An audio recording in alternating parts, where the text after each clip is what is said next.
Assalamualaikum warahmatullahi wabarakatuh.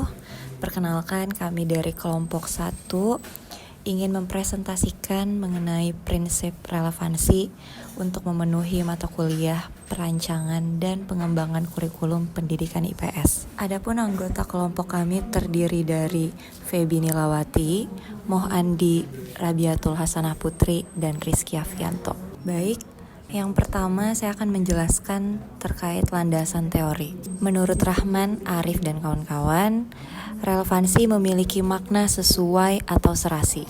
Jika mengacu pada prinsip relevansi, setidaknya kurikulum harus memperhatikan aspek internal dan eksternal. Berdasarkan aspeknya, terdapat 2 aspek utama dalam prinsip relevansi, yaitu internal dan eksternal. Secara internal, kurikulum memiliki relevansi antara komponen kurikulum yang terdiri dari tujuan, bahan, strategi, organisasi, dan evaluasi. Sedangkan secara aspek eksternal, komponen itu memiliki relevansi dengan tuntutan sains dan teknologi, yaitu relevansi epistemologis. Tuntutan dan potensi siswa, yaitu relevansi psikologis, serta tuntutan dan kebutuhan pengembangan masyarakat, atau yang disebut sebagai relevansi sosiologis. Oleh sebab itu, dalam membuat kurikulum harus memperhatikan kebutuhan lingkungan masyarakat dan siswa di sekitarnya, sehingga nantinya akan bermanfaat bagi siswa untuk berkompetisi di dunia kerja yang akan datang. Dalam realitanya, prinsip di atas memang harus betul-betul diperhatikan, karena akan berpengaruh terhadap mutu pendidikan. Dan yang tidak kalah penting, harus sesuai dengan perkembangan teknologi, sehingga mereka selaras dalam upaya membangun negara.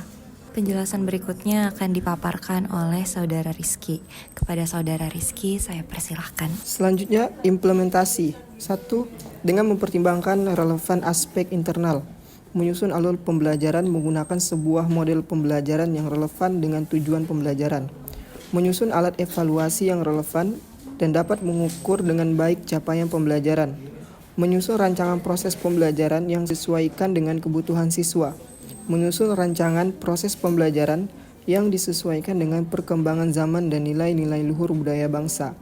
Kedua, dengan mempertimbangkan relevansi aspek eksternal berupa penggunaan teknologi yang sesuai dengan perkembangan zaman dalam konteks pembelajaran, menggunakan sistem pembelajaran yang selaras dengan tuntunan dan kebutuhan masyarakat, mempedomani pembelajaran berdiferensiasi guna mengakomodir potensi siswa yang beragam. Baik, pembahasan berikutnya akan disampaikan oleh Saudara Andi. Kepada Saudara Andi, dipersilahkan. Yang pertama, saya akan menjelaskan prinsip relevansi di sekolah.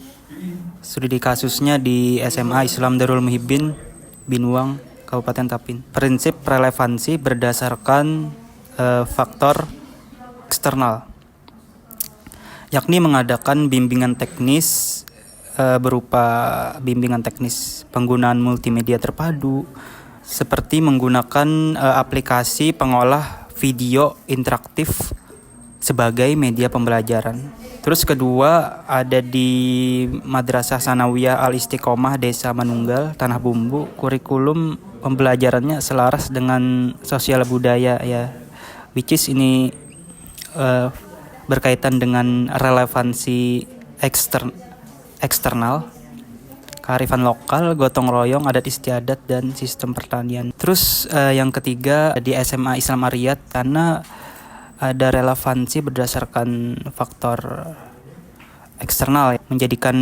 minat siswa ini lebih kepada kepeminatan ya, karena di sana kebetulan ada budaya sepak bola dan bola volinya. Ya, selanjutnya akan dilanjutkan oleh Saudari Putri. Kepada Saudari Putri, saya persilahkan. Baik, terima kasih kepada Febi selaku moderator. Di sini saya akan menjelaskan mengenai rumusan prinsip relevansi di sekolah. Ya, sebagian besar tadi sudah dijelaskan oleh Kak Andi. Di sini saya akan menambahkan sedikit untuk contoh untuk relevansi sosiologis, yaitu dari aspek relevansi eksternal. yaitu relevan sosiologis, relevan dengan lingkungan hidup peserta didik, di mana proses pengembangan dan penetapan kurikulum disesuaikan dengan kondisi lingkungan sekitar siswa. Contohnya, jika siswa yang berada di lingkungan kota seperti keramaian dan lalu lintas, tata cara pelayanan bank. Sedangkan di tempat saya mengajar, sebelum saya mengikuti PPG Prajabatan ini yaitu di Sekolah Madrasah Sanawiyah Al-Istiqomah Manunggal Tanah Bumbu, di mana sekolahan ini berada di desa sehingga kurikulum pembelajaran disesuaikan dengan kondisi lingkungan di desa sekitar. Contohnya, sistem pertanian di desa, sistem gotong royong, adat istiadat, sosial dan budaya di desa, dan lain-lain.